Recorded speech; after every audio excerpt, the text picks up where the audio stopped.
Salut à tous, bienvenue dans cette nouvelle vidéo consacrée à ma collection de films d'horreur. Commençons par la série de films Resident Evil. Il y a deux façons de voir cette série de films. Si vous êtes fan de jeux vidéo, que vous aimez les Resident Evil, vous vouerez cette série de films à l'enfer. Vous direz que ce sont des mauvais films, irrespectueux de la franchise, bref, des bouses.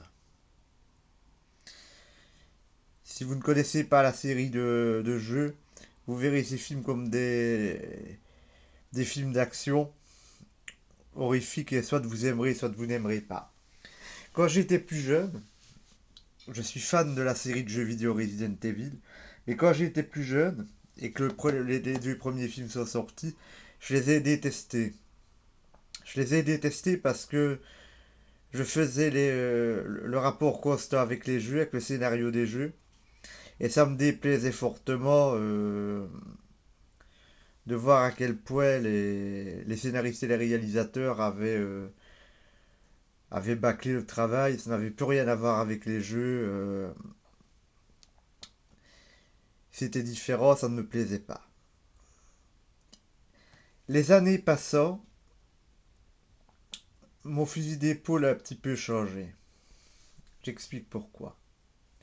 Je suis toujours grand fan des jeux Resident Evil, je continue toujours à y jouer, mais j'ai fait la part des choses. Quand je regarde ces films, je ne les regarde plus comme appartenant à la série Resident Evil.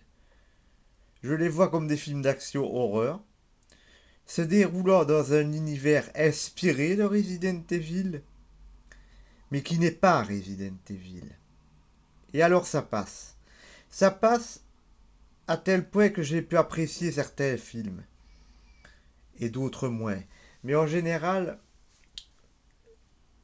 je trouve actuellement, à l'heure actuelle, je trouve cette franchise sympa. Le premier, Alice se réveille dans un manoir. Elle n'a plus aucun souvenir. Elle déambule dans les couloirs. Une unité d'intervention spéciale de la firme Umbrella arrive. Cette unité est envoyée pour pénétrer le Hive, un laboratoire qui est situé en dessous du manoir. Ce film reprend de très loin la trame du premier jeu Resident Evil. Donc les zombies, les chiens. Le film est quand même plutôt bon. Les effets spéciaux sont bons. C'est un beau film de zombies, on va dire. Un beau film de zombies, un beau film de monstres.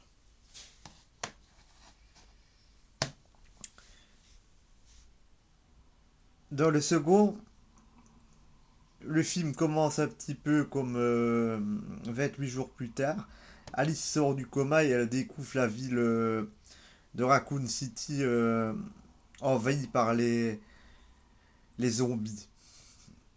Elle va découvrir des nouveaux monstres dont le fameux Nemesis. Pareil, c'est un bon film de zombies qui, qui privilégie beaucoup l'action. Euh, Certaines scènes ne sont pas trop inspirées, comme les interventions du Nemesis. Mais le film est regardable, il est bien, il est quand même bien. Celui-là, euh, c'est un des plus intéressants, à mon sens. Il y a une ambiance un petit peu Mad Max. C'est la fin des temps. Le monde est recouvert par un désert. Allez savoir pourquoi, soi-disant à cause du virus. Mais il y a les zombies, il y a les corbeaux. Il y a de bonnes scènes. Le film n'a pas de temps mort. On ne s'ennuie pas. C'est vraiment le, je dirais le point fort de ces films, c'est qu'on ne s'ennuie pas. On y découvre de nouveaux monstres, de nouveaux zombies. Ben, bref, c'est sympa. Celui-là, Afterlife et Retribution, on y voit apparaître Albert Wesker. C'est- Ces deux-là, c'est question scénario, c'est le néant. Ce sont plus des bandes annonces d'effets spéciaux que des films à part entière. Le bestiaire est redistribué de façon complètement aléatoire. Faut pas y chercher du sens. C'est devenu un gros divertissement. Il y a des scènes amusantes, il y a des scènes ridicules, mais le scénario ne tient clairement plus la route. Donc, je dirais que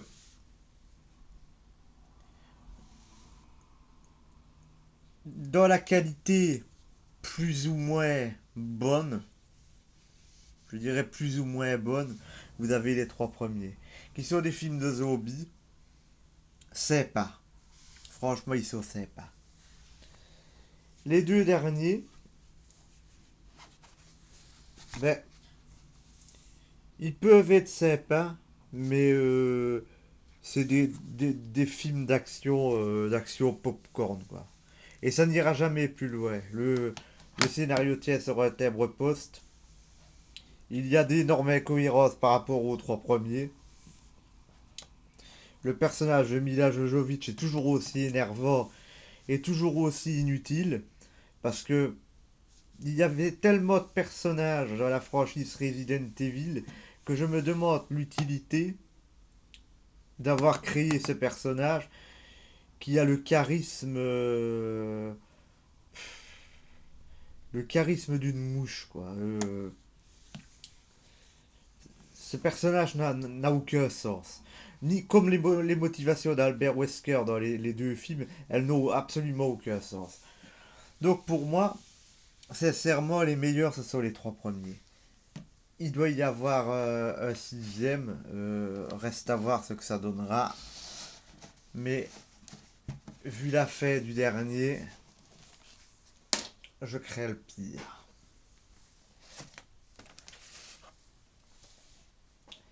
La série suivante est une série d'une qualité tout autre. C'est la série des psychoses.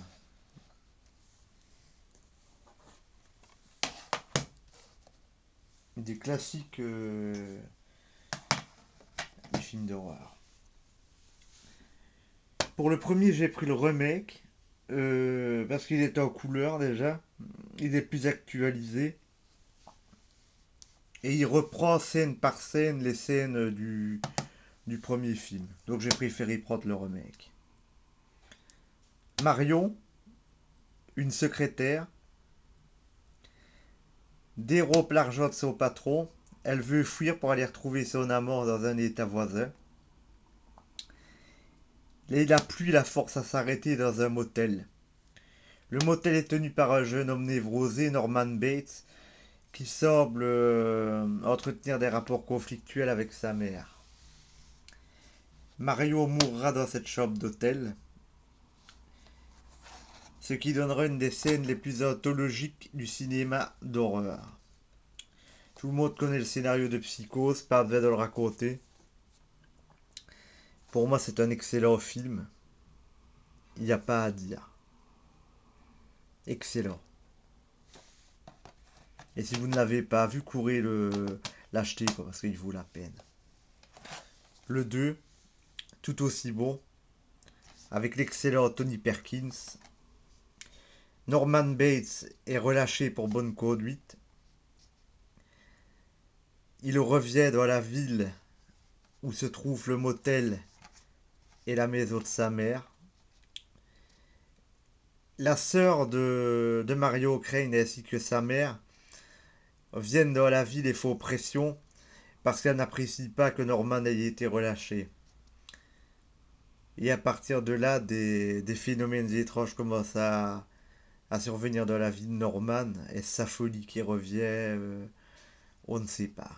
Et je vous laisse découvrir ça. C'est un très très très beau film aussi. Et avec une excellente prestation d'Anthony Perkins. Le 3, suite directe. Les meurtres commencent à refleurir à l'hôtel Bates. Norman va voir son quotidien bousculé par l'arrivée d'une jeune femme à tendance suicidaire qui lui rappellera Marion et de qui il tombera amoureuse. Enfin, de qui il tombera amoureux. Très beau Psychose aussi celui-là. Plus gore, plus violent, mais excellent aussi. Avec des bonnes surprises et des beaux rebondissements. Celui-là, le 4, est un téléfilm. Norman Bates s'est remarié avec sa thérapeute. Et il téléphone à une émission de radio et il raconte son enfance. C'est toute l'origine. Norman explique la vie avec sa mère, son trauma. Et il dit qu'il a le mal en lui et que s'il ne meurt pas, il recommencera. Un très beau film. Il, il- il est vraiment obligatoire pour vraiment bien comprendre toute la quadrilogie. Excellent. Je profite de l'occasion pour vous présenter autre chose. C'est la série télévisée Bates Motel. C'est une série télévisée qui se passe dans l'univers de Psychose, mais pas à la même date. Donc elle reprend l'univers, les personnages en les implantant dans une autre époque. Ça a été fort critiqué, mais moi personnellement je la trouve très bonne cette série. Elle me fait un peu penser à Twin Peaks, elle a ses petits côtés tordus. Les séries télé actuelles sont très travaillées, autant travaillées que les films, même parfois plus. Et ce serait une erreur de passer à côté de Bates Motel, qui est une série malsaine, glauque, et qui, à mon avis, nous prépare de bonnes surprises. Je n'ai pas encore la saison 2, je n'ai pas encore eu l'occasion de me l'acheter, mais dès que je l'aurai, je vous ferai un petit topo.